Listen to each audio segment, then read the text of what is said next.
Time for the main event.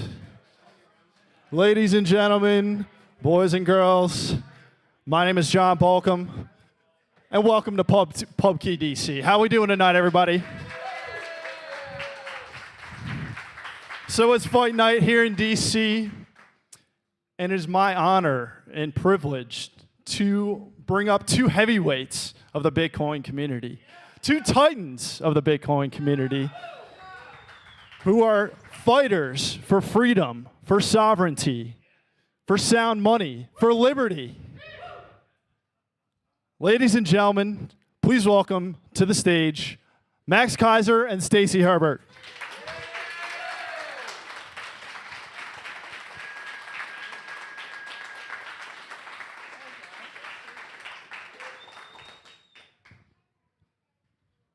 One more time for Max and Stacy. Let's go. Let's hear it.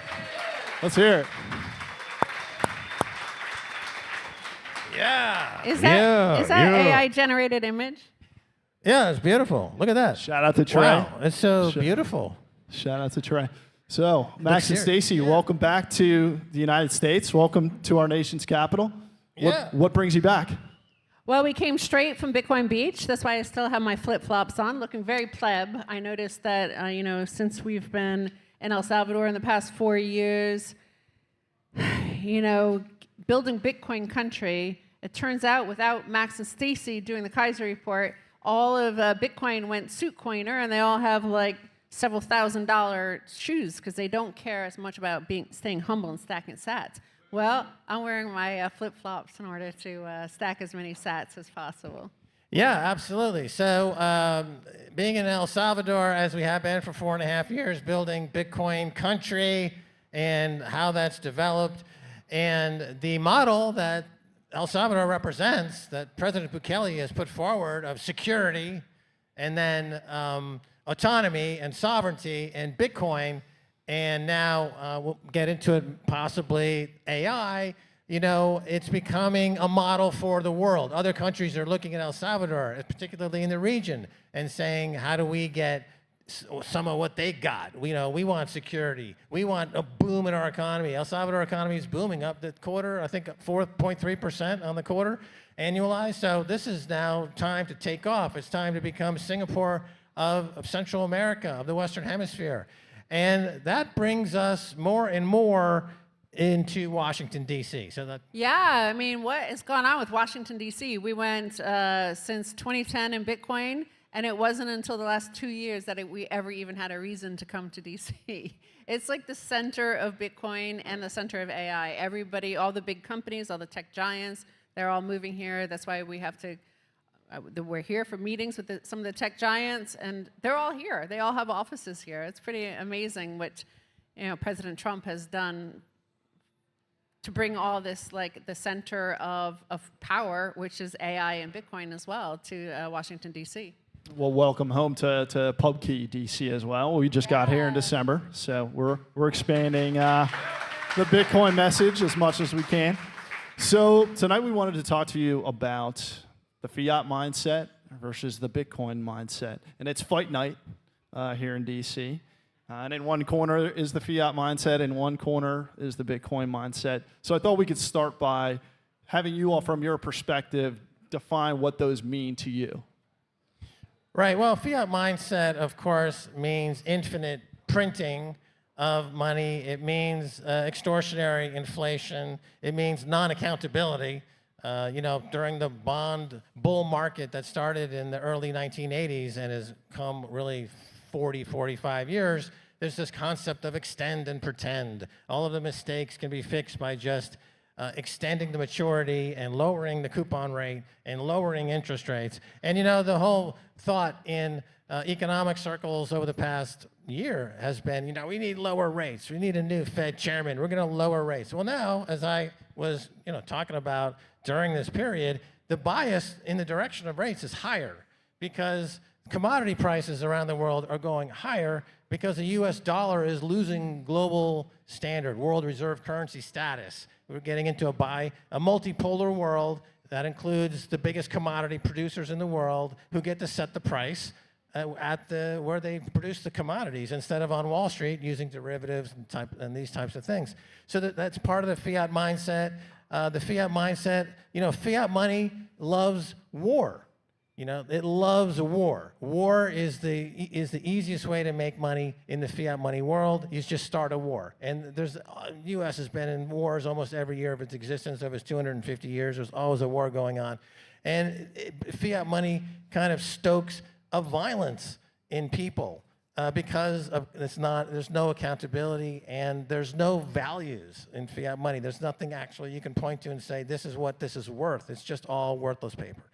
Versus Bitcoin, you take all those points and it would be the opposite. But what you think? Well, I would refer to the quote from Frederick Bastiat, the great French statesman who wrote an essay called The Law, in which he said that when plunder becomes a way of life for a group of men in a society, over the course of time they create for themselves a legal system that justifies it and a moral code that glorifies it.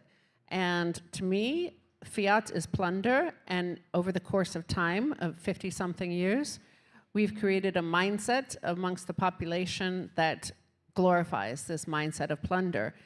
And you can see that everywhere. You can see that during COVID, for example. Everybody was quite happy to sit home for a year on end and take all these PPP loans, free money, and we're still paying the cost of that, right? We were pushed a $2 million loan by our bank that you don't have to pay it back, just take it. And of course, that mindset, when they sent us the documents for taking a $2 million PPP loan, which we don't have to pay back, you don't have to pay it back, you don't have to pay it back, they kept on telling us. The front page, before anything, it says, like, by taking this loan, you agree that you actually need it. And if it weren't for this loan, that you would go out of business, you would go bankrupt. And if you're taking this otherwise, it's a felony. And I was like, well, so I would be a felon, so I'm not going to take it. And they're like, but it's free, it's a free money. I'm like, well, but it's like immoral and illegal. So then lo and behold, they like published the list of all these like multi-billionaires that took these PPP loans for free, because even though it's immoral, it was also illegal. And we found, and I figured on that, the criminality of it is that they would always have something over you. That if you ever became a political challenge in any way, they would always have that, oh, you signed this, you're a felon. And they did come after some people. But, you could see that immorality in the mindset is like people are willing to tolerate a lot of thieving, whether it's through the Cantillon effect, which is plunder, or taking all that free money, which is plunder from, not just people in the society who chose not to take it, but also the rest of the world, because obviously the US dollar is the world's reserve currency. It felt that inflation plunders from other countries. And it's kind of like the part of the trick of how, over the course of time, they create these structures that, justifies and glorifies it, is I worked in Hollywood. That's where I started, and they have a thing called Hollywood accounting, and Hollywood accounting is to show, like, no matter how big and blockbuster success and billions of dollars a film makes, it always loses money. And the reason why it always loses money is because they're scamming everybody else behind them in the collection account. The distributor or the producers never want to share the money with all the actors who they convinced to work for, like, just $5 million instead of your normal $50 million. I'm going to give you 5 points on the back end, but there is never any back end. It doesn't matter if it makes $1 quadrillion. It'll never see any money. That's Hollywood accounting, because they show all these losses from every single other company these conglomerates own. And in the fiat world, and how they've conned people is the same way, is that they've tricked people into, like, look, your house price is going up, you're getting richer, you're getting richer, you're getting richer, oh my God, you're so amazing, like, you're so worth it, like, you're worth so much money because your house price keeps going up.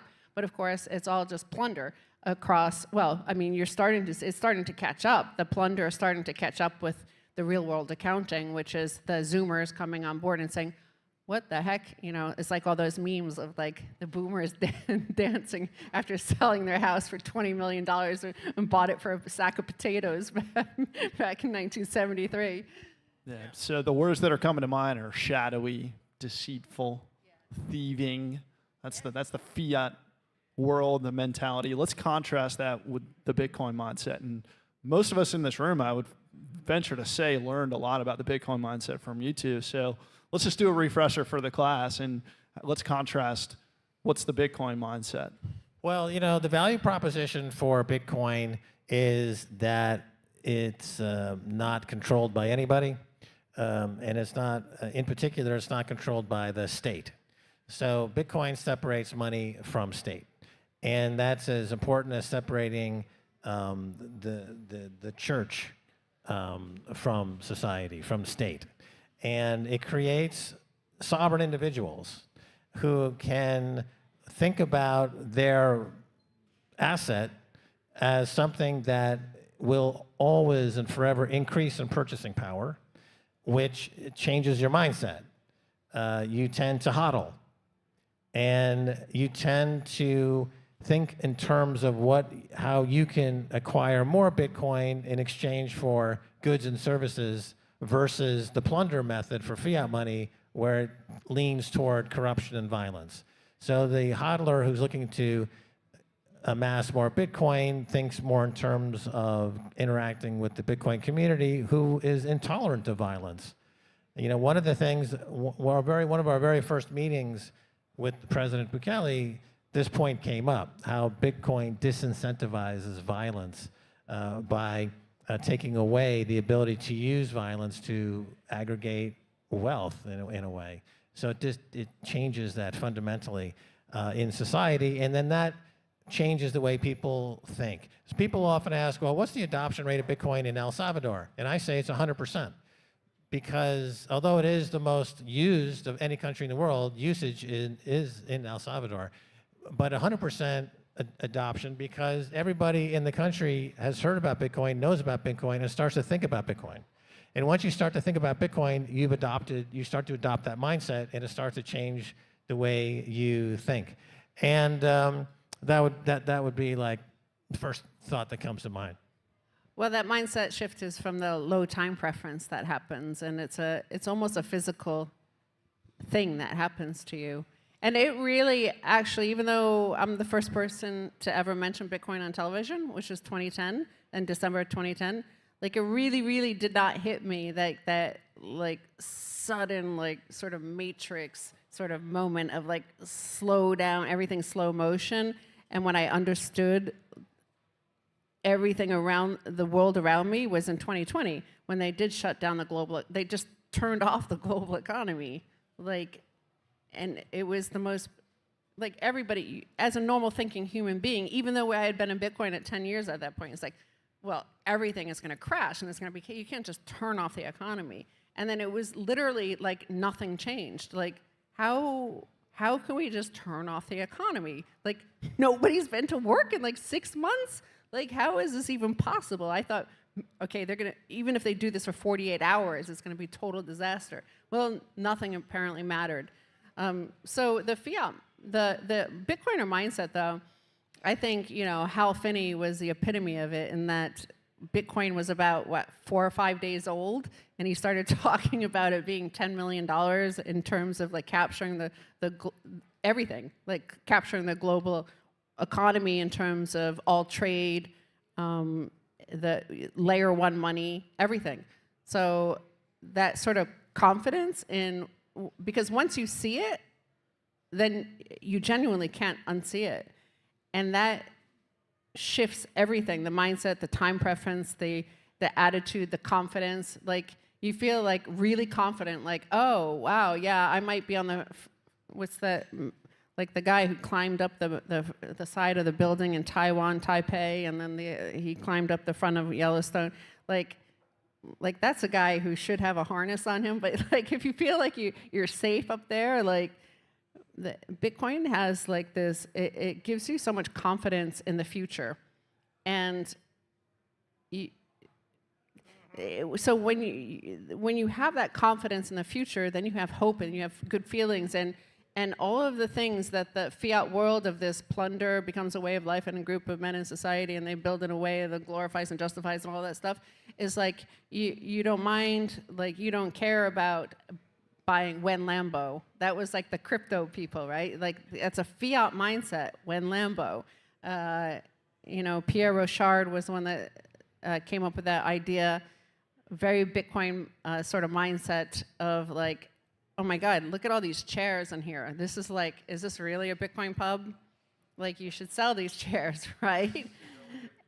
Yeah, I mean, this is kind of embarrassing if they call themselves a Bitcoin. It's kind of shitcoin to have these chairs. We'll take that into consideration. We'll talk to Dan after the show tonight. So yeah, Bitcoin really changes your life and changes your outlook. And I wanted to ask you guys, if I may, a little bit of like personal story about life before Bitcoin for you and then life after Bitcoin for you. So, you know, you've lived through full fiat supremacy, Bitcoin didn't exist, and then you've lived through the past 17 years, the birth and the rise of Bitcoin. So take us through like what your life was like under those two eras, I guess you could say. Right. Well, Keiser Report started in 2009, and then we had been doing other shows and programming. We were living in Europe at the time. We started doing programming shortly after we met in 2003, and the programming that we did was financial news, and the concept in the beginning was markets finance scandal, that markets in the fiat money world at the base layer of everything you see on Wall Street and money centers around the world, there's a layer of fiat money which tends to be scandalous and fraudulent. And so to reach out to a global audience, because we were living in Europe and producing shows for the Associated Press when they distribute these shows globally. And one topic that we hit on, which had universal appeal, is gold. So gold is recognized as money all over the world. And so we would cover gold. And during Gulf War, one of the Gulf Wars, when it was difficult to get guests, the only guests who would come on our shows at that time were gold guys, because they were kind of hardened international bankers who go into war zones, and they weren't fazed by the Gulf War. And the confidence, like I said, hard money gives you this confidence in yourself and your individual sovereignty and you being your own individual, rather than needing to participate in the plunder and the be a cantillionaire. Like you know who you are, and you don't. And the gold guys had that vibe. Yeah. So the gold guys, particularly James Turk. A shout out to James Turk, who is a close friend of ours, a great guy. And so then, as Stacy mentioned, in late 2010, she was covering a story, and she mentioned Bitcoin, and that was the first time it was mentioned on international television. In 2011, then we started talking about Bitcoin because it was an emerging story, but a couple of things happened. First of all, you get a lot of hate from people who are saying, why are you doing this shitcoin? Why are you talking about this stuff? Which immediately caught our eye, and why does it arouse so much passion and intensity? So that sounds like a good story to keep picking at.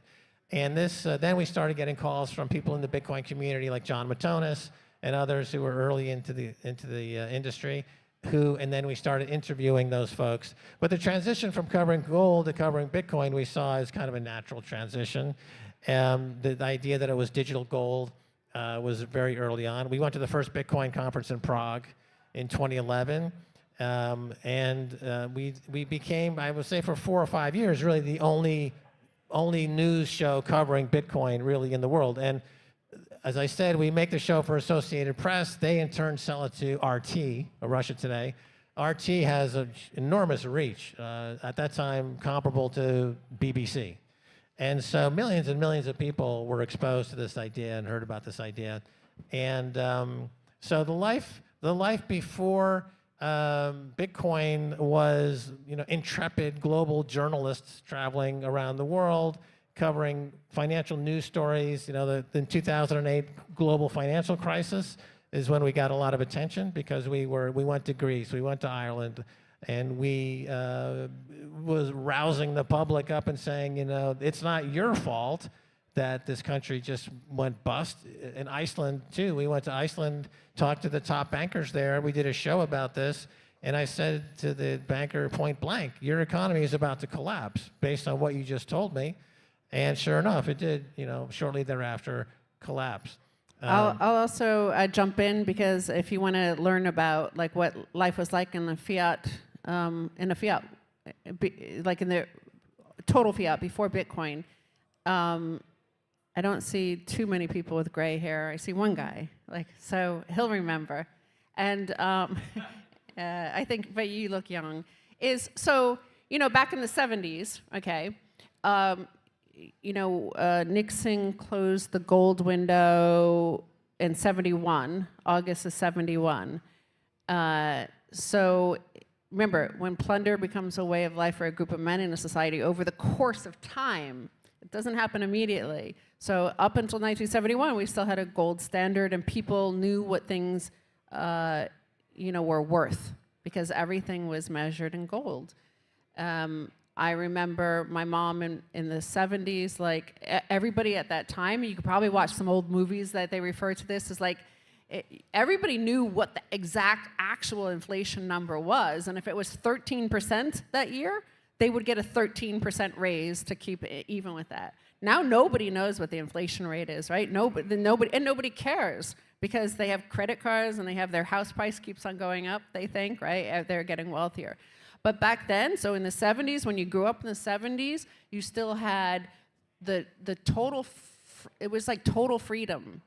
There was no nanny state. You were just free to do everything. I love those memes on Twitter that you see from people did you grow up in the 70s or 80s? Was it really like this? Your mom wouldn't show up at night, you would just wander, you would show up after dark? It's yeah, we were totally free to do everything. You could have a barbecue on the beach. You could just we used to go swimming out in off Cape Cod and grab some oysters out of the bay and eat them, and everything. You were free to do everything. We were free to drop your family or your friend off at the airport and wait at the gate with them and then go home. Everything was free, but there was more of a community as well, community sense. When people have a longing for a certain thing, in those early days of fiat were super fun, and then disco happened, and then Reagan unleashed the animal spirits of financialization and everything, and Max was on Wall Street at that time. Those were Max has some wild stories. That was the beginning of the end of the whole fiat thing, where you see the exponent. For the first decade of an all fiat standard, we had Paul Volcker in there, making sure that nobody lost faith in the U.S. dollar, and for real, they really it had to be as good as gold. For real, because people still understood what gold meant. So now nobody knows anything about what the value is. It's all topsy-turvy. Who knows what it's worth, right? What is a dollar worth? You don't know, but you used to know what a dollar was worth. But Bitcoin is now starting to impose that same sort of, honesty on I think Kevin Warsh actually mentioned that, right, in his testimony to Congress, where he said that Bitcoin was imposing honesty upon the central bankers, just like Alan Greenspan said gold did the same thing when he first became a central banker. Yeah. So the oil crisis of the 70s gave us a lot of inflation, and Volcker raised rates to 19%. And then when they peaked out under Reagan, that's when you had this enormous financialization take place over 40 years. So it was imagine this roller if coaster. your interest rates were 19%.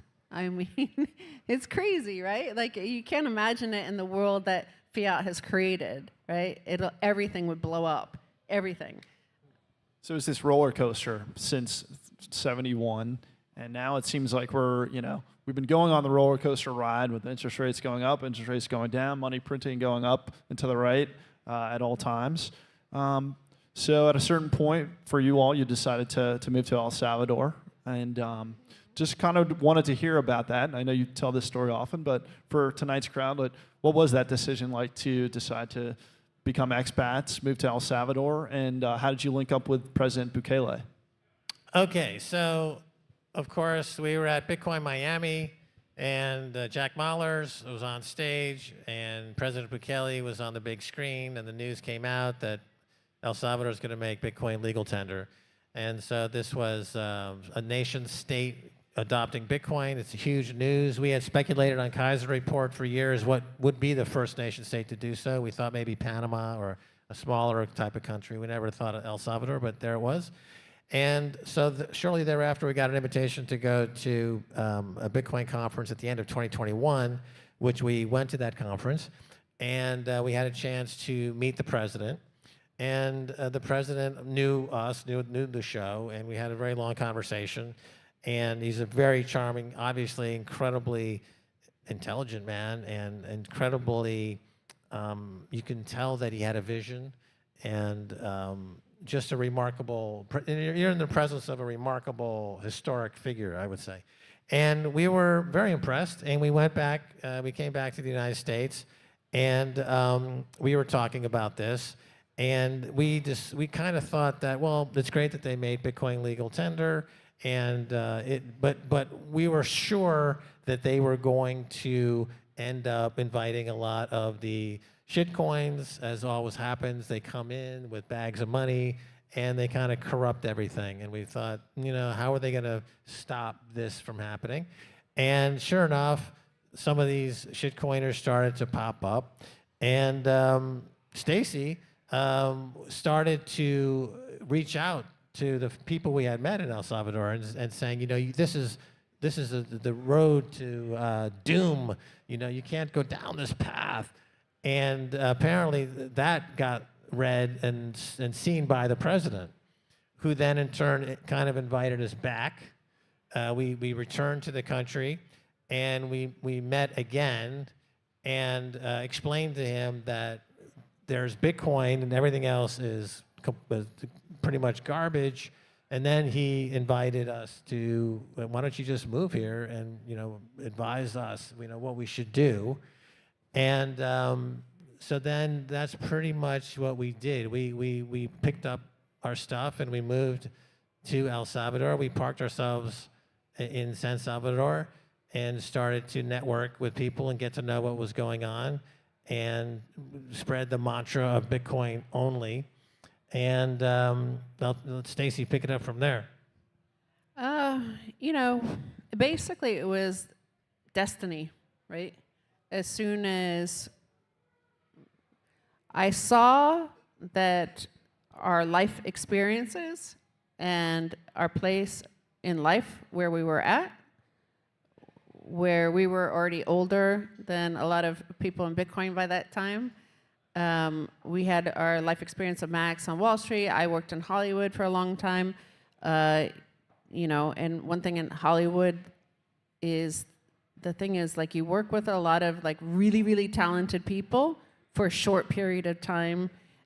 You meet on a location for a film production, and it might be 7 weeks, and you have, it's really has to be strictly on budget. Like, to the minute, everything is scheduled for your course of your day. So you don't have any time to be nice or to like do a powwow and sit around and have good times. Like, you might be working with the most famous people in the world and you have like no idea because you're just like so busy, like running around. That has to be there in that minute, and 5 minutes from now that has to be over there and there. Like, everything has to be like really organized, and you have quick, get this together, you know, with a vision towards an Oscar, right? Or a box office blockbuster.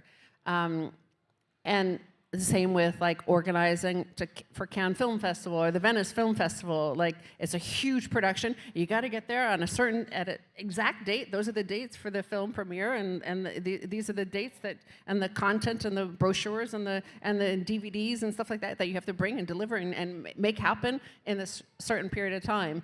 And politics is like that in a way, is that, you know, you have the 4-year or 5-year cycle of the politics, and you know, when Congress is in recess, and you have to bring together the best and brightest people from around the world to your location and build stuff and make something cool, make something amazing. So we, you know, we knew everybody in Bitcoin because we had been there since the beginning. We knew who was who and who was not who they said they were.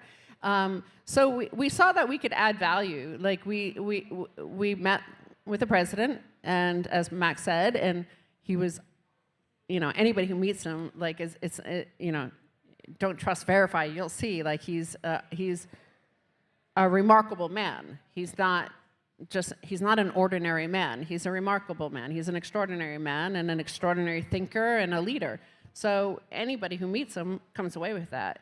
And so we felt we could help him, and we have helped him. And like that has been more rewarding than anything else in my life that I've done, like, working for a job or, anything. So we get to help build a new El Salvador, which I really feel is like a Renaissance 2.0. It's like building the new Florence. And we get to do things like, create these education programs where we're having a graduation for our Cuba Plus, or Bitcoin Lightning Devs program, and we're about to graduate our 1,000th student, over 100 of them to elite technical status. So in a small country with 6 million people, that's a huge impact.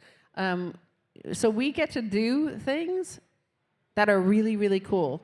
And you see the results in a way that I think generally in most places, because it's all more entropy by now, like after decades of success or everything working, everybody's kind of blah. Like El Salvador is, as Max always says, out of the fourth turning. This is the first turning. So like you're building stuff and you're seeing results, and there are no incumbents. Because it was a failed state for 40 years, there are no incumbents in the economy. There are no incumbents in the political system. Because the other parties, the two-party system that existed before President Bukele, they've been like voted completely out of they're annihilated by the voter. So like there are no incumbents, and you could just do things. And it's an amazing experience to be part of being able to just do things in a really, really positive, fun way.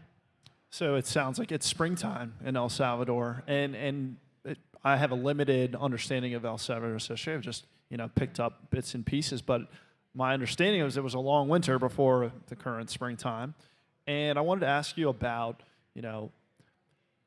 El Salvador, Central America, South America. Kind of look into the history. You read John Perkins' Confessions of an Economic Hitman. You see that a lot of the suffering that went on and has been going on in Central and South America was fiat empire, extending its tentacles into these other nations, and that most people kind of don't think about that or are not aware of that, but it's been happening. It's been documented. Now it seems like, at least within El Salvador, there's a fight back, or at least with Bitcoin and within El Salvador, there's hope to overcome some of that destruction and suffering that comes from death economy tactics. I'll just jump in and say that President Bukele proves all of that was a choice.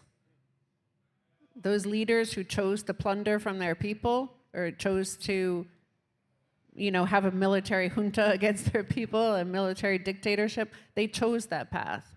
They're the ones that chose that. And yes, it is part of the fiat sort of colonialism, if you want to call it that allowed that to happen. But like I said, when plunder becomes a way of life for a group of men in society, over the course of time, they create the legal system that authorizes it and the moral code that justifies it or glorifies it. So, that was, but President Bukele, if there were a super grand, like, operating scheme of a Illuminati, sort of like you can't do any of this, and we're gonna throw you out of a plane, right? Like, he's shown that you could just do things. Like, maybe that was just a scare story to like the boogeyman under the bed, like to make your child not like get out of bed at night, right? Like, these are stories that are told to keep people in check. The same story that tells you you're getting rich because your house price is going up is the same story that people say, oh, you don't want to get out of line because you're going to get thrown out of a plane.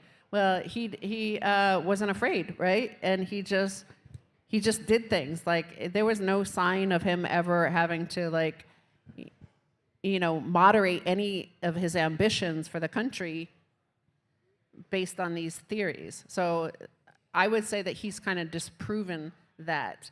There are obviously situations whereby certain bad actors across Latin America did horrific things, and destroyed their countries and destroyed the futures of their citizens.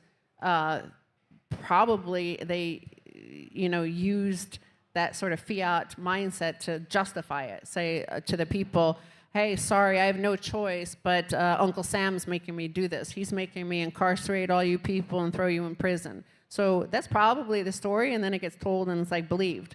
But I think it's part of it's true, but a lot of it is actually ghost stories and around the campfire and boogeyman stories.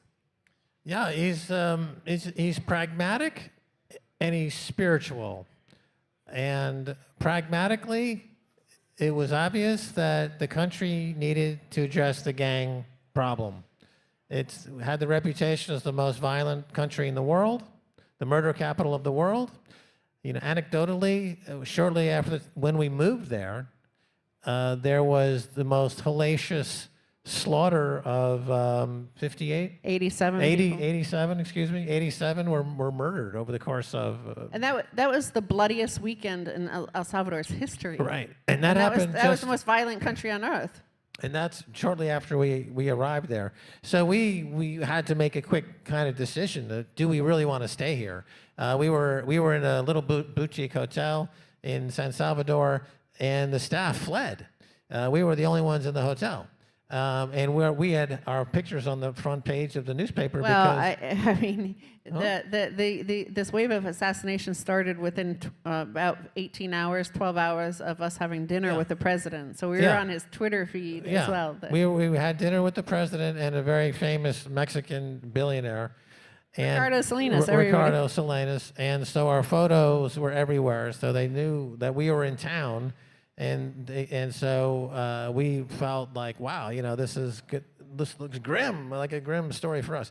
But we're kind of both New Yorkers at heart, and we're gritty, and we're journalists, and we've been to places that were unsafe. So we're like, okay, we're going to stick this out. But that was kind of the beginning of that journey.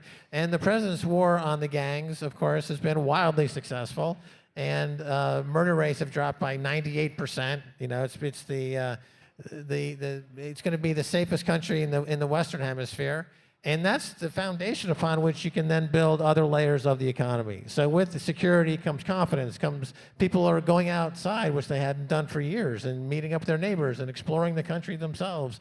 And the total mindset has changed. And Bitcoin, as we said earlier, is intolerant of violence. It's not, I think, a total coincidence that the war on gangs happened shortly thereafter making Bitcoin legal tender. It does change the way that you think. And so, as well as the spiritual element of the president, because he was able to put all of these gangsters away who had committed horrific, the bloodiest, the grimmest types of heinous acts. And they suffered virtually no casualties on the side of El Salvador, which is really, really remarkable. And so that was the kind of the introduction into that journey was on that bloody few days. And it really tested our resolve. Like, is this really what we want to do? We get caught up in a gang war. And also the press was out there, the typical... The New Yorker and the Vanity Fair and these types of... New York Times, Washington Post, they all wrote about us. They were kind of sliming us and slandering us, that we were assisting in what was hijinks going on there in Central America. But the president, I think of him as somebody who looks down on the ground and sees a beautiful Swiss watch that's been stamped on and crushed.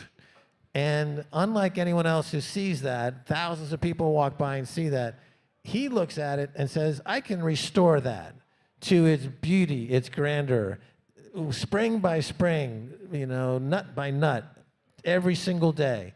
And that's what he's done. He has restored this country to a thing of absolute beauty. And the architecture that's going up now is incredibly beautiful. The new Benet's Library in downtown District Historico, and the new hospital that just opened up. It's now the best hospital in Latin America. Absolutely free, the most advanced technologies of any hospital. And this is the kind of thing. And as he says, there's plenty of money if nobody steals it. So what I'm hearing is that Bitcoin is... Give it up. So what I'm hearing is that Bitcoin is part of the story to improve an individual's life or a family's life or a nation's life, but then the other part of the recipe is courage and principles and a backbone and just commitment. So it sounds like, this was already happening. Yes. This courageous visionary leader in President Bukele, it was already happening. And then we layered in, you guys helped layer in Bitcoin to a story that was already unfolding before you got there. Yes, exactly. Yeah. The Bitcoin story had to be one. We made this decision, I would say, Max and Stacy, and we looked at this project, as a branding project, essentially, the brand of El Salvador. And Bitcoin would be part of that brand. And you couldn't have anything else sully the Bitcoin brand. It's not, all these other shitcoins that show up or other projects, and they'd say, you're against competition.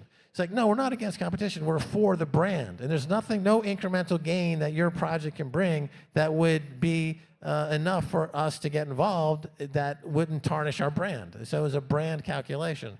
And that brand power translates into every aspect of the economy. And the brand of El Salvador now, I would say, represents this amazing transformation to a secure country where the entrepreneurialism is now encouraged with sound money, Bitcoin as the base foundation, and beauty is respected. I think you made a good point. Is really it's history is basically the biography of great leaders. Is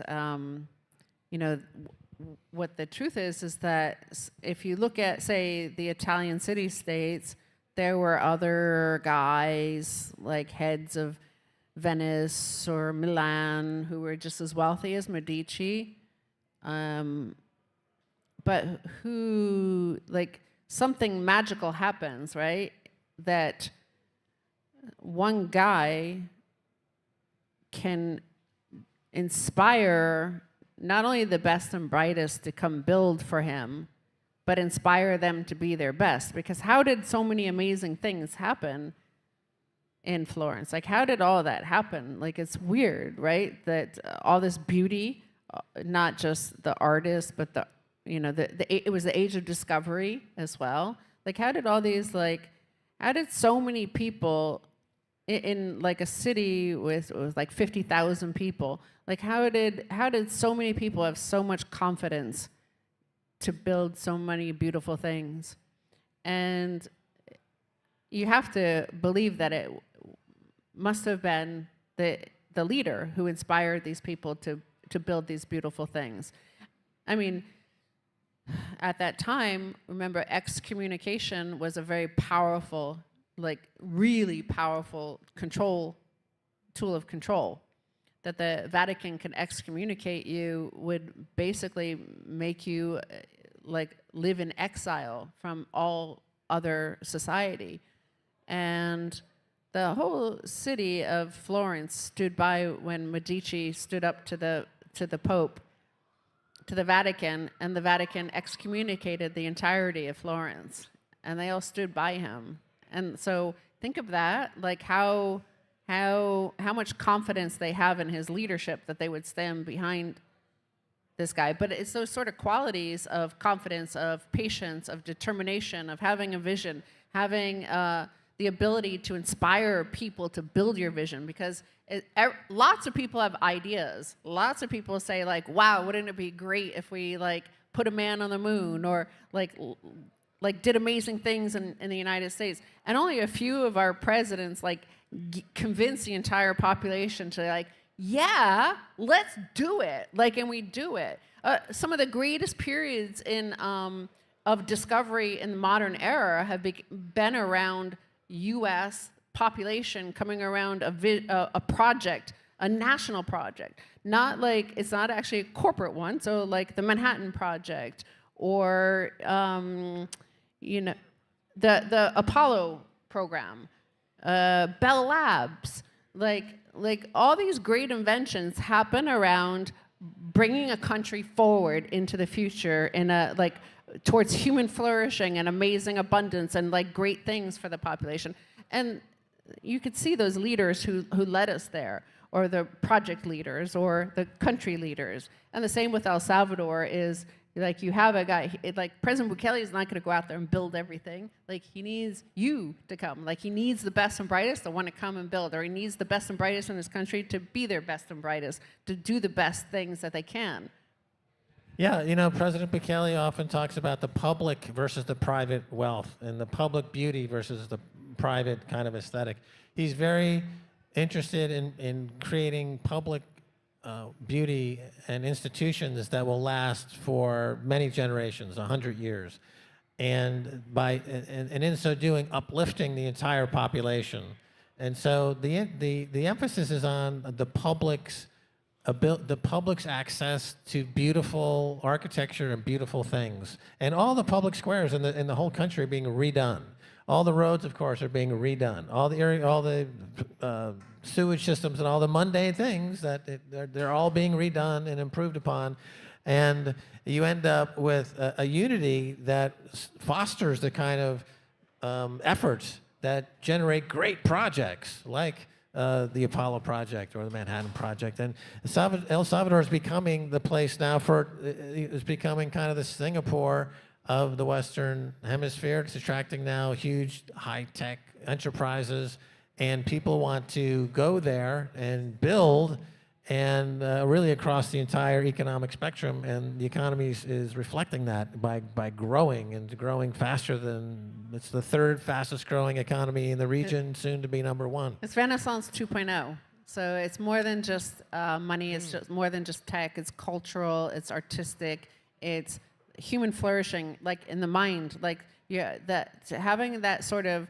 optimism for a future is a really powerful thing. And the Renaissance 1.0 happened, you know, Europe came out of a dark ages, right? Like, we had the dark ages for like 100 years, and El Salvador had the same. It had a dark ages for 100 years, and like it got worse and worse. And for the 40 years before President Bukele, it was the darkest of its time. So that carries its own momentum. Like, so when people, like when the hard men create good times, the strong men create the good times. Like, so after the dark ages create those strong men, like there's a momentum. And our friend Harrison is here. He's from Salvadoran. His family fled Salvador. You know, that momentum, it's like, it's an energy in itself. Like, you just want to be around it. That optimism and like this hope for the future is just like, feels really good. There's something very curious in El Salvador. There is no nostalgia. Nostalgia doesn't exist. Why is that?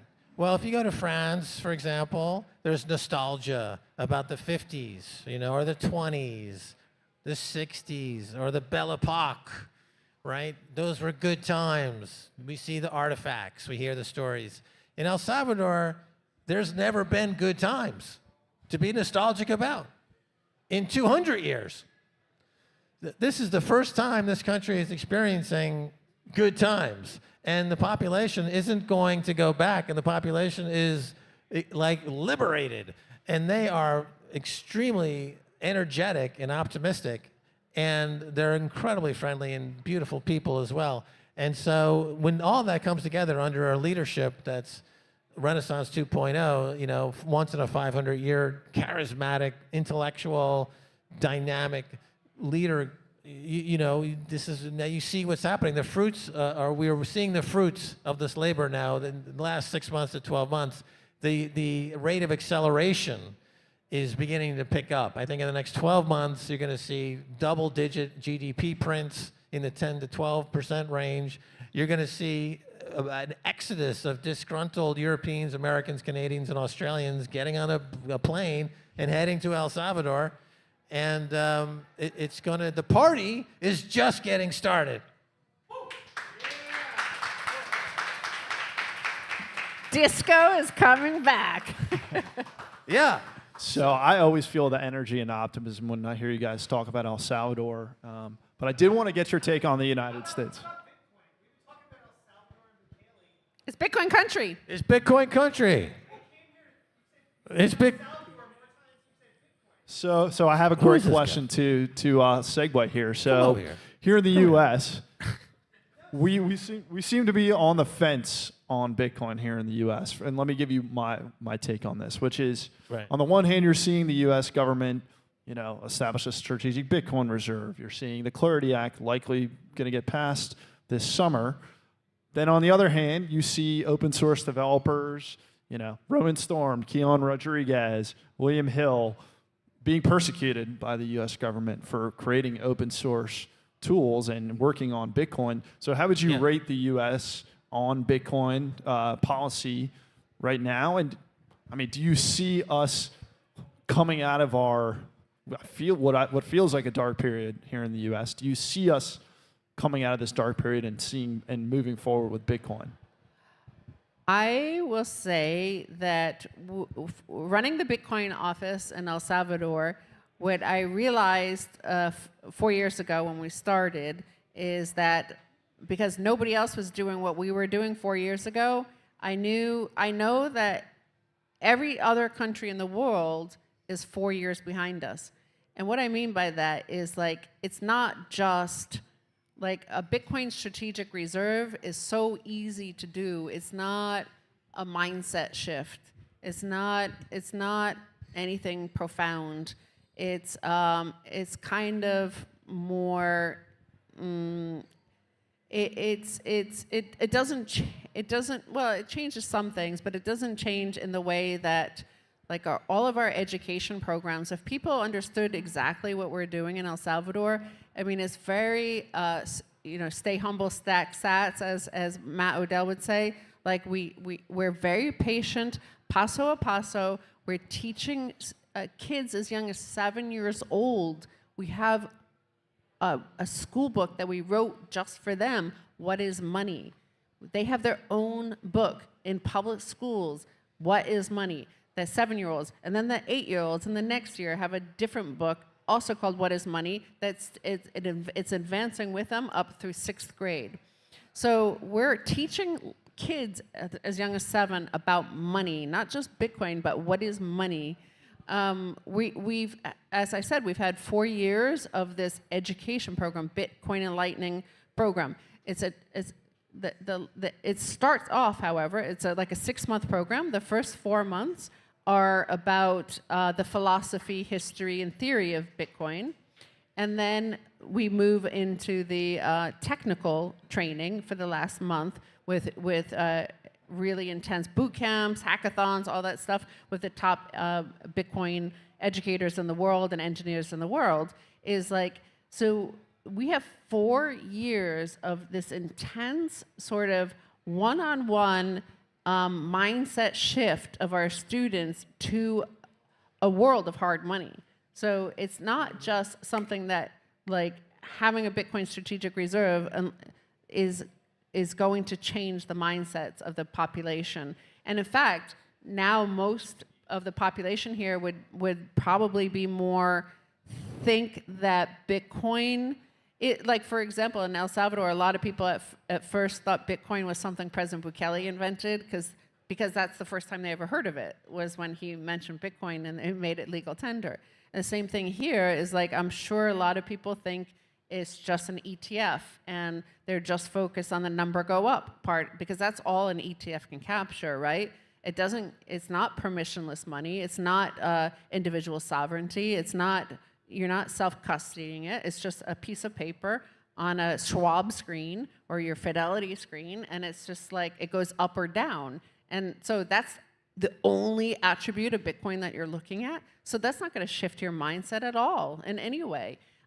So that's what I'm saying is there's a lot of work to do, and you need not just President Trump, not just a law passed. You need the people on the ground putting in the work to teach the young people, to show them how self-custody works, to show them how nodes work, to show them, to like take them down the rabbit hole with you. Like so no country is anywhere near what Bitcoin country is. Like there's still 4 years, and now it's 4.5 years, and soon it'll be 5 years behind us. And there's no way to take a shortcut. You can't shortcut the learning experience. You can't shortcut the mindset experience.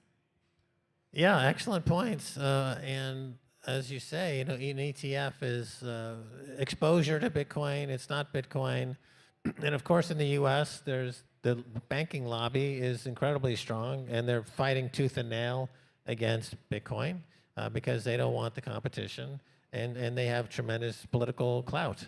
The Bitcoin treasury companies also, there's a huge focus on these companies, which is actually a huge kind of going backwards with Bitcoin, because you're instead of separating money from state, you're rejoining money with state when you're in a Bitcoin treasury company, because that treasury company is a highly regulated, state regulated, SEC regulated piece of paper that is the complete opposite value proposition of Bitcoin. And it's just that number go up mentality, which doesn't kind of bring you to the place where your mindset is fundamentally changed toward having hope for the future, which is a huge, get off the hamster wheel and get on the flywheel. The hamster wheel is the fiat money world. The flywheel is the Bitcoin world, where everything is self-referentially improving and self-referring to itself to create positive momentum and hope for the future, instead of being constantly having to chase the fiat money hamster wheel, and so it's a completely different mindset. So at best, we're still in the kiddie pool when it comes to Bitcoin, whereas it sounds like in El Salvador, you've jumped into the deep end. Everybody's swimming in like getting really acclimated to life under Bitcoin. It's proof of work. We put in the work. The thing is, in many ways, so I like to compare a lot to like how Picasso was an absolute actual genius, an artist who understood light, form, the anatomy. From the time he was 9 years old, he showed signs of being a genius artist. But then he got to this abstract stage and the Impressionism, and he made it look easy. But the fact is that he understood everything, all the attributes of art. And so art since him has been everybody like, oh, well, it's easy. You just paint those blobs like you paint your wife like half faced over there and half over there, right? Well, they never learn the basics. They skip all the hard work, the tedious work of learning the chords of how to make great art. And the same thing is you're in danger of doing that here. Though, I mean, the United States has such a high concentration of Bitcoin miners and the mining industry here, and a lot of the OG Bitcoiners, the early Bitcoiners. So as a whole, like just the sheer size of the pool of excellence in terms of Bitcoiners is concentrated here in the United States. So I'm not too worried about it, but I think everybody else is coming in kind of like as like, oh, I can paint like Picasso. That's so easy, right? Like, or I can be a Bitcoiner. It's so easy. I just buy it on Schwab. I'll buy this iBit, and you're like, well, that's not quite being a Bitcoiner. Mm-hmm. So I have one more, and then I want to open up for a couple from the audience. So let's just wrap it up talking about what does it take for an individual or a family or a nation to overcome this fiat mindset, because we're all born into it. We're all programmed with it. And it's not an easy task, and it's not an easy task to kind of help people see that they've been programmed into the fiat mindset. So what does it take? You've been through it for many years. You're helping other nations, other people around the world make this shift. So what does it take to overcome the fiat mindset and get into the Bitcoin mindset? Well, from long ago, I think you really need to actually own some Bitcoin and just self-custody it, even if it's like $10 worth. and that's how it always started at those Bitcoin conferences when they used to give you $5 worth of Bitcoin, and it was like 10 Bitcoin, and you're like, okay, now I have 10 Bitcoin, and what can I do? And the first Bitcoin conference in Prague, when Bitcoin prices had crashed down to back under $1, it was November of 2011. So when we first started talking about Bitcoin on our show, it went up to $31 and then crashed down to $1 again. We were in Prague, and I remember like we were in a pub, and they were like, "Wow, like this place, you could buy a pint of beer, and it's like only 3 Bitcoin. That's so cool! Like, look, I just bought a beer. They took the Bitcoin. Wow!" But you know, just the process of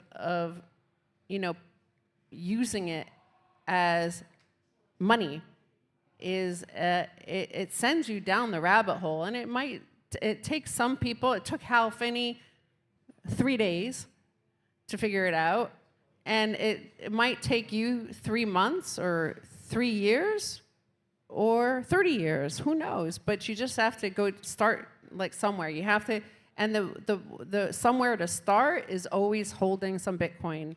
And I try to keep it just like $5 because you're likely to spend it or lose it or get wrecked on it. And then one day in 20 years, you'll be like, oh my God, I had $5 worth of Bitcoin that's now worth $500,000. And that's the way it begins. Also, it's different in different countries and going through different stages of the economy, right? So in Venezuela or in Cuba or in these other countries where you have rampant inflation, high inflation, the Bitcoin value proposition is a lot more obvious. And so you see people getting into Bitcoin. Obviously, in the Russia-Ukraine conflict, people were using Bitcoin to move wealth. In the Iran, we know, or Russia, when they were kicked off SWIFT or had assets seized, people were interested in Bitcoin because it's unconfiscatable and it's uncensorable. So in the United States, because it is a world reserve currency, there's a comfort level with the dollar. And so the urgency to get into Bitcoin is probably less here than in any other country in the world. And as you leave the US, the urgency goes up. In the case of El Salvador, there was, I think, the president actually was actively talking about Bitcoin back in 2017, and he was aware of it, and they had a very interesting story in terms of how they started down the path at Bitcoin Beach. So Bitcoin Beach is a circular Bitcoin economy. So people spend it, earn it, save in Bitcoin. Jethro Toto is here. He does a circular economy in Berlin, in El Salvador. There's how many circular economies? He has the Berlin T-shirt on. Yeah, Jethro. So he's living, an entire Bitcoin life of this circular economy of using it as a medium of exchange, as a unit of account, and as a saving vehicle. And this is spreading. So in El Salvador, I can see how all of these different circular economies, and they're popping up everywhere in the country, eventually they're just going to all merge. And El Salvador, the country, will be one big, giant, circular Bitcoin economy. And probably the first in the world to be that way. It's only 6.5, 7 million population. We've got people like Jethro there and others who are building these micro economies and circular economies. And the change in attitude and mindset is one where you get off the hamster wheel. So, if you just want to weave pots, weave baskets, but if you're paid in Bitcoin, that means that the money you make weaving baskets never loses its purchasing power over time, and you can be happy just weaving baskets. Whereas in a fiat money world, if you're a basket weaver, the money you make weaving baskets is going to depreciate in purchasing power over time, and you'll go bankrupt as a basket weaver more than likely. But in a Bitcoin economy, everyone and anyone can do what they really want to do, and they don't need to be chasing the debt cycle because they're being paid in Bitcoin, and the purchasing power never goes down. So you can actually be who you want to be. You can do what you want to do. You don't need to get out of college and you have $400,000 in debt and you need to become a corporate lawyer just to pay off your debt. You need to do something that you're not really want to do, but it pays you a lot of fiat money because you got a lot of debt. And then that goes on 10 years, 20 years, and pretty soon you're at the end of the road. And what did you actually do? Did you do what you wanted to do? No, you're unhappy, you're unsatisfied with that because you got on the hamster wheel of fiat money. In El Salvador, the pupusa seller is saving in Bitcoin, and they're happy about it. You know, that their purchasing power. And actually, the pusa sellers are creating, you know, contracts to pass their wealth down. You know, we see that already. There is no sense of, there's an egalitarianism with Bitcoin. There's and so that's a huge change in mindset. So I'm here to take action, buy Bitcoin, self-custody it, do what you want to do, and I'll caveat that, do what you want to do that other people find valuable, that they would pay you Bitcoin for. And that's how you get started. And it's not, you don't need to overthink it too much. Everyone has a skill that would be invaluable, you know, but they need to just sit and chill for a couple of years and figure it out. You know, yeah, but you make a good point, and I was thinking that while Max is answering there is like anywhere that has a Bitcoin circular economies, you've got to up your game. You figure that out. If you're a merchant that's going to survive, you figure out like, okay, that guy has good money. This guy wants to pay me with his shit money, like the U.S. dollar or pesos or bolivars, whatever. Like it's going to decrease in value. That guy has, I could see his Bitcoin wallets all over his symbols, stickers. Every Bitcoiner has stickers, right? Like I want some of his money. So I have to up my game. I've got to make a special Papusa that is so good that he's going to want to part with his Bitcoin. And it ups your game. And it's just like Florence, when they had the florin, and like, you know, it became a cycle because when the merchant would go to the North African Medina, like the merchant on that end would be like, oh, I recognize the florin and I don't have to waste my time counting it, making sure it's not counterfeit. Like I'll take that, here's my best product, and I want that because I'll be able to, that retains its value more than this maybe clipped coin over here. So, you know, it becomes a cycle and a feedback loop that is all positive and goes up. So they have to up their game though, and anybody who makes you up your game, that makes you a better person, and what a great life, right? To become a better person. Absolutely. Well, look, yeah, give it up for Max and Stacy. You guys have been so gracious with your time. Do you have time for one or two questions from the audience? We got a runner right over here. Who wants to start? Yeah, I wanted to ask. Bukele had mentioned that taxation in the United States is all an illusion, and I completely agree with that. And you know, I look at fiat as slave money, and I look at Bitcoin as freedom money, and I don't see both of them coexisting together. And I feel like, what are your thoughts on taxation? Do you think it's just an illusion? Well, I mean, that speech at CPAC was one of the best speeches President Bukele has ever made. It's brilliant, and yeah, it's an illusion. Just like what I said, when plunder becomes a way of life for a group of men in a society, over the course of time, they create a legal system that authorizes it and a moral code that glorifies it. But everything is an illusion in the fiat system because they have to get you to, because there's nothing real there, and you have to convince you that your house price going up is like you're getting richer in this system. This system's great. Stay in the system. I think, however, they will coexist simply because, like the Matrix was a great film, and that like some people know. I know the stake is not real, but you know it feels really good, and I know I'm not getting richer because my house price is going up. But you know what? It feels really good. I feel great at the end of the year when I say, well, you know what? Last year my house price was only worth $100,000. This year it's worth $150,000. I made $50,000 free dollars, right? Like, so, who's gonna give that up if that's all you've got? And you're at a point where you don't want to work hard. You're just like, you know, I'm too old, or I have no skills, or whatever, and I don't want to work hard to get those Bitcoin. I don't have it in me. I'd rather just stay in this system and eat this fake steak. So I think, but if you're able to, like, freedom, because they haven't tasted freedom, and once they taste freedom, then it's hard to go back. And you're like, well, I'd rather sell all my chairs than go back to that slave mindset. Well, we saw it during COVID. The economy shut down. They weren't collecting taxes. They just print money.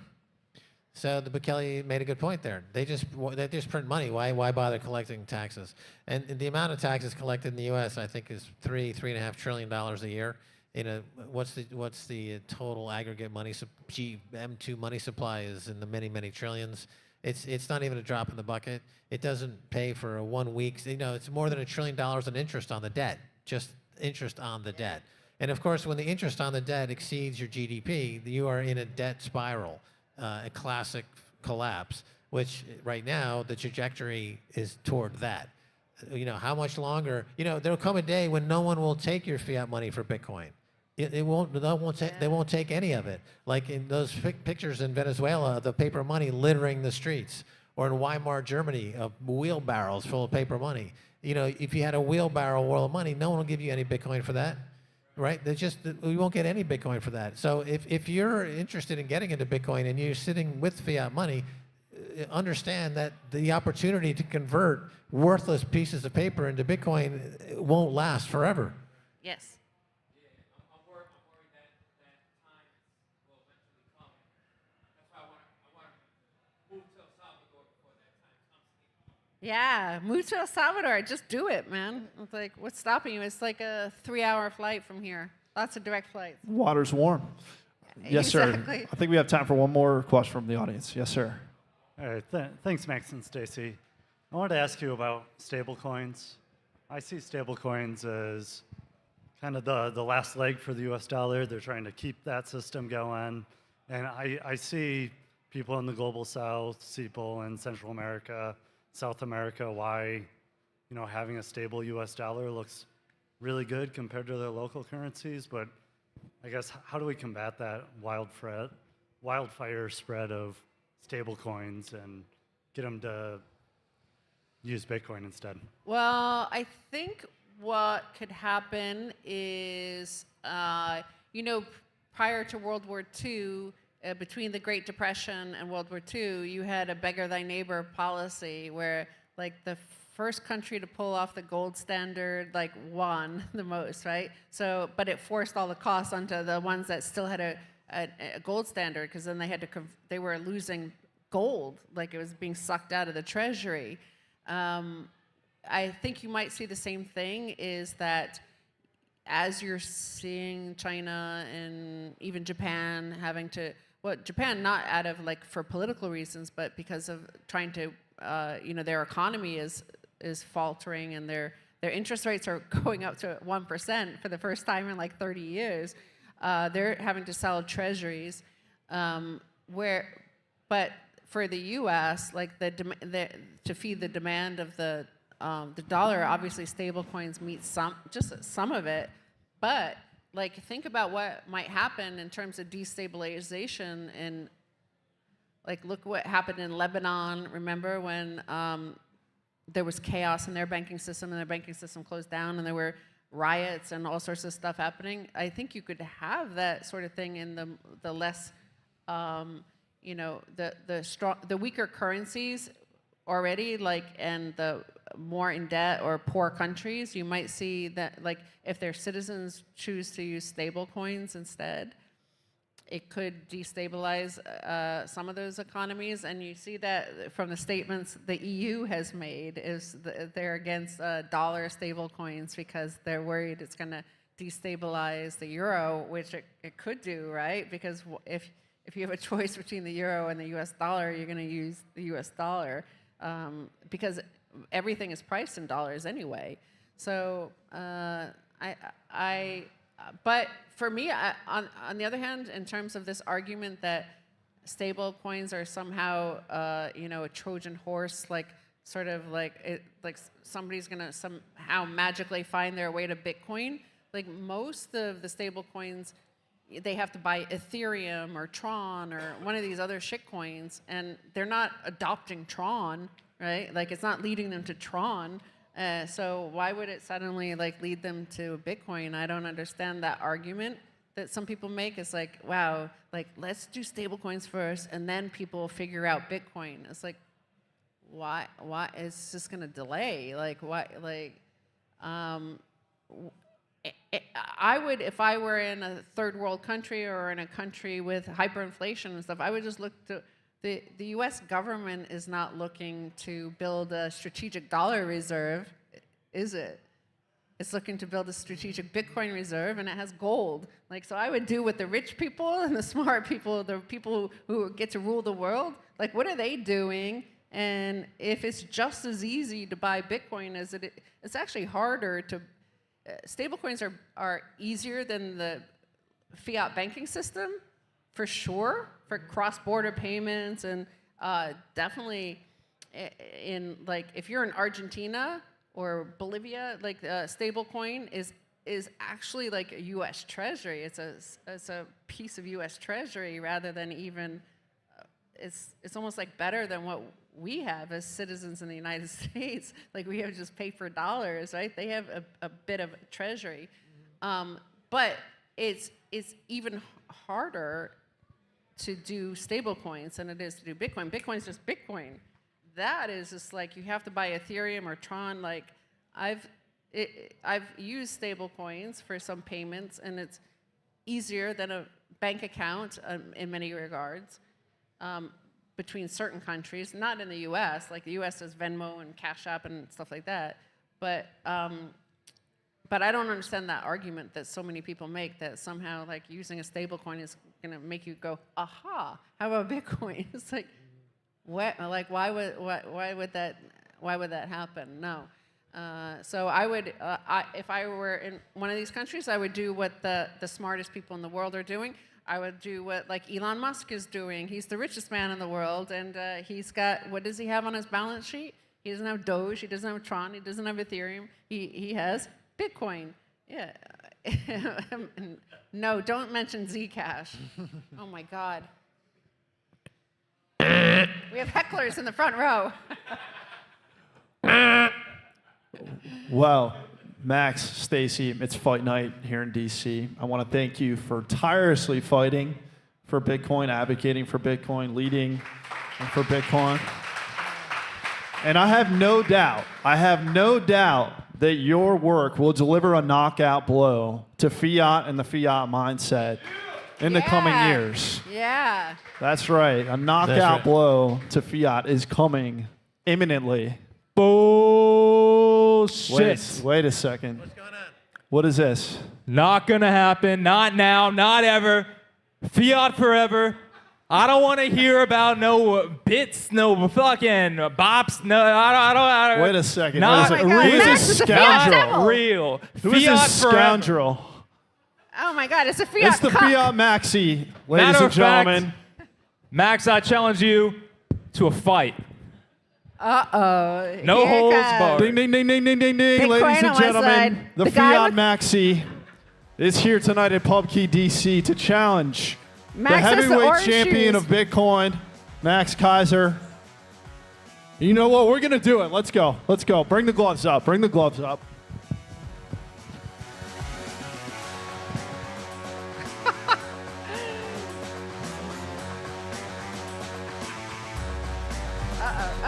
Come on, All right, come on. all right, gentlemen, Bitcoin has gentlemen, to gentlemen. win. Okay. Fiat has no one in his corner because everyone wants to abandon. Bitcoin. Yeah. Come on. All right, ladies and gentlemen, we have in this corner the Fiat Maxi, as you can see, decked out in his ridiculous garb. Boo! Who's for Fiat? Who's for Fiat? Boo! Who's for Fiat? Who's for Max and Bitcoin? Yeah! Yeah! All right, Max, Fiat, touch gloves, touch gloves. I want a nice clean fight, Fiat. I know you like to fight dirty. Yeah. Max, watch out for the low blows. All right, ready? Fight. Yeah! Bitcoin! Go! Go! Come on. Go! Come on. Come on. Oh, Yeah! Get him! Get him! Fiat's taking heavy blows. Rip up that dollar! That's easy money for you, ladies and gentlemen. Easy money. Oh! Down goes Fiat. Down goes Fiat. 1, 2, 3.